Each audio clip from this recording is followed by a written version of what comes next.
So we got this 2.4 liter EcoTec GM engine out of a Terrain, 2010 Terrain to be specific. How many kilometers are on it?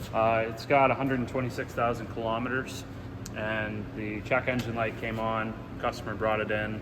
It seemed to be running okay, a little bit of fish bite misfire at idle, but it did have these solenoids replaced, and I knew for sure it was going to need timing chains, so we stripped it down. Sure enough, the guide, there was pieces of the guide just sitting in the bottom of the behind the front cover here, and this bolt was the only thing keeping the chain on.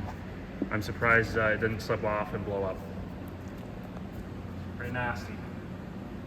And look at all the carbon.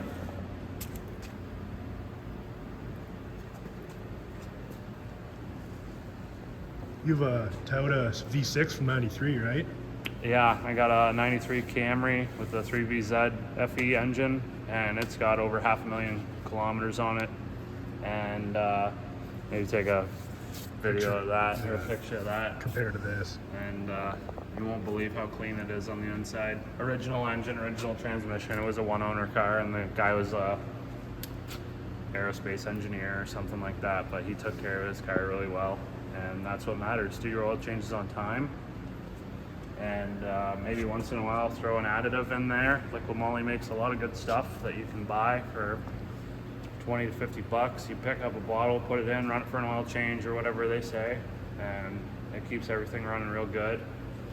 Now, the reason that this whole timing chain fiasco started was, in my opinion anyway, what I believe, inside of these cam phasers, there's a lock pin that locks the center portion that's bolted to the camshaft to the outer gear portion that's driven by the timing chain. And what happens is, when you go start up your car in the morning, there's no oil pressure in the engine yet. It's all sitting in the bottom of the engine, right? And the pin locks those two together to make it one stationary solid gear.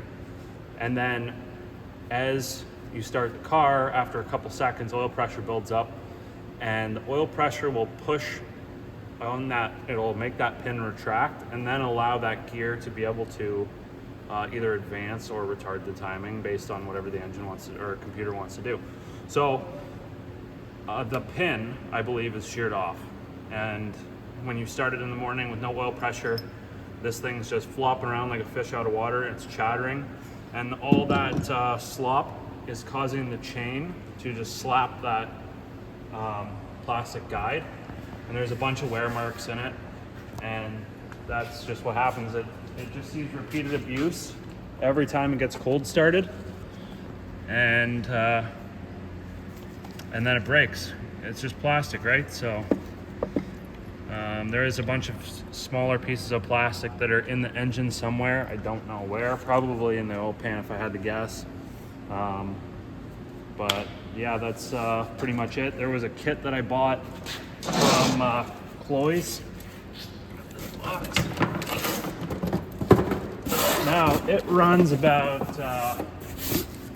$600 Canadian. Parts made in China. There was a bunch of different kits. This one came with the two phasers, the chain. You get two guides.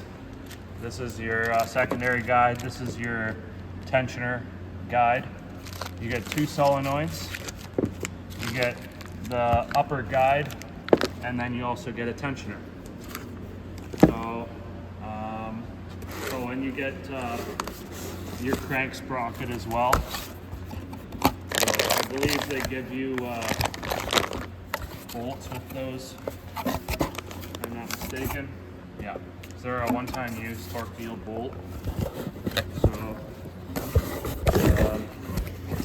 yeah, it's a bit of a pricey kit, but really it's not.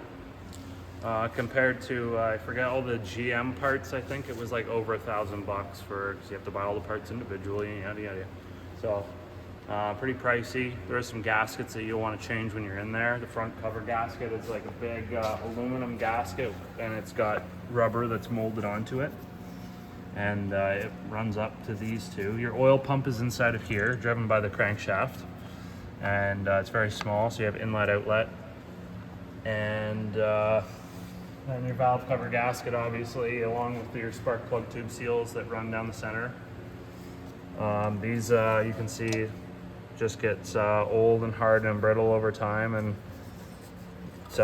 they usually don't hold up. So, and then fluids, of course, all that stuff. If depends on what package. I don't know if all these vehicles come with the transmission coolers, but this one did. So you're going to lose a little bit of transmission fluid. You got to drain the coolant. You got to discharge the air conditioning, and yeah, I don't know. You probably want to do an oil change. This thing just got an oil change actually, and then we looked into the check engine light and found out that it needed this. So there's obviously a special service tool for the camshaft holders, and you can see I've just stuck some vice grips on there, jammed block of wood in between, and used some mechanics wire just to tie it all up so that these things can't flop over or whatever, keep them stationary. So the timing marks, if you're curious, you'll see on the front cover there's a small line, and it sits about 11 o'clock when you're looking at it. Whoops. And that's right there. And then also you will there's a notch here on your harmonic balancer or crank pulley, so you'll line that up, and there's can either be top dead center on the intake or the exhaust stroke. So when you get those marks lined up, you'll look at your camshaft phasers, and there's little diamonds that you'll see. They're right here, and they're in between those two little notches. So they should be sitting facing upwards this way at about 11 o'clock and 1 o'clock-ish. Basically lines up with like this part of the head, if you're like looking at it. And that's where you want it to be.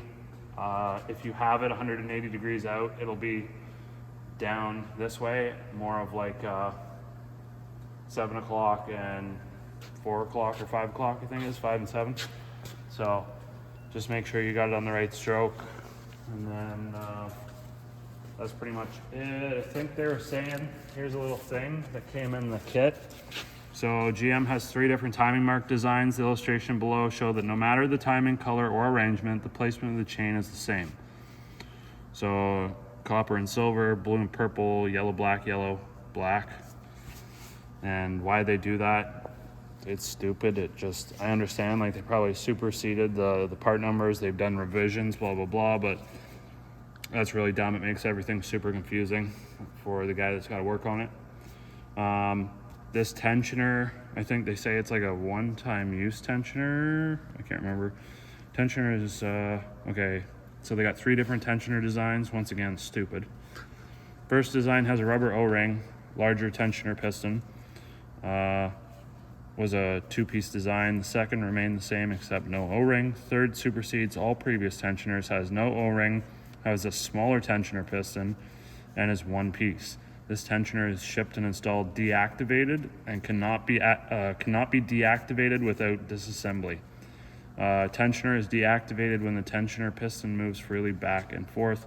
Do not install activated. So there's a couple things there. Yeah, so a little note for you there, but there's lots of videos on changing this. I'm not gonna make a video on how to do it, but if you got any questions, throw them down in the comments below. I'll try my best to answer them, and I hope you like this video. Give it a thumbs up, subscribe, and we'll catch you in the next one.